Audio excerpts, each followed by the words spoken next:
Ladies and gentlemen, so many of the Fargo PD are leaving and citing a toxic work environment. It is catching the attention of the public that live in this area. This is North Dakota.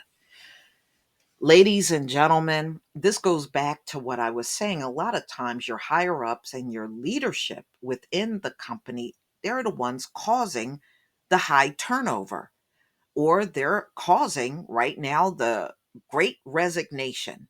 And see, mainstream news, they want you to believe that. I've heard them say this several times. People just don't want to work. That's not true. People are fed up with being in toxic environments, getting low pay, and they can't get the kind of raise and promotions that they're looking for. Who's causing that? The employers. And I'm also getting a kick of what's on this police vehicle. Build on trust, accountability, and inclusion. Y'all don't do none of them things. Y'all don't do none of them things. This is comical. So, employees, not only the police, but civilian staff members are leaving in such high numbers.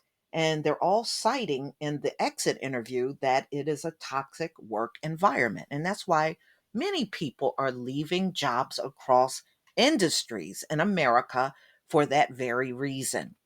But you can sit there and keep saying people just don't want to work if you want, because that just says you don't take accountability for the damage that you have done in this country among the workforce. And if you're not going to take accountability, then there's no way for you to fix the problem. In less than 2 years, dozens of Fargo police officers and civilian staff have walked away from the job, many of them saying the toxic dictatorship like environment is to blame.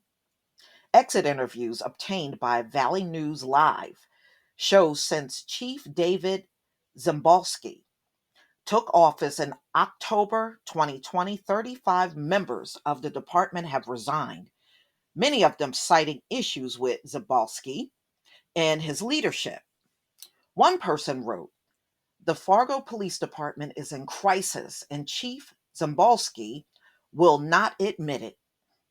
Zambalski was the former police chief of Beloit, Wisconsin. Mm-mm-mm. Several sources close to the department say at least three more staff members placed their resignation into Fargo Police as of Friday.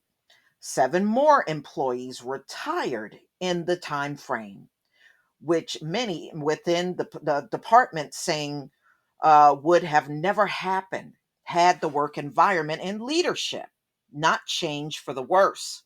Chief Zambalski believed that FPD were a bunch of bumpkins. Listen how he's talking about the oh my bumpkins, and that he was there to fix us.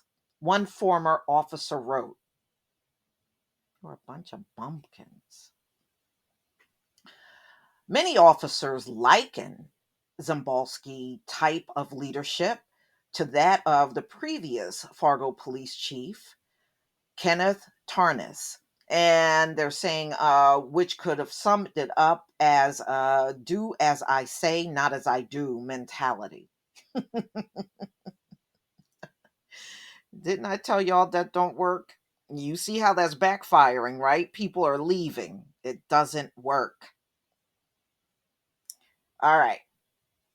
I do not hate the Fargo Police Department, but I do hate the toxic environment that exists within it. Former officer wrote, "I've listened to the chief equate unhappiness to people don't like change. That's not always necessarily true. Sometimes, you hire somebody and they're okay. And then sometimes you'll hire people and they actually make things worse. But the problem is, you got too many folks on these jobs. When they see this happening, they don't intervene. And in many cases, they get pats on the back for being unruly. I've seen that too. Okay. All right. So I've listened to the chief equate unhappiness to people don't like change, and those who don't want to change with the department can leave. This is what he said to the employees. Nevertheless, when you look at members of all ranks and positions, civilians and sworn, there's one common factor: the chief. One former employee wrote a 10-page exit interview. 10 pages. Woo, even I've never seen that before. Things are only going to get worse before they get better. I can say now, after a year and a half of his tenure, that he suffers greatly from a severe lack of leadership.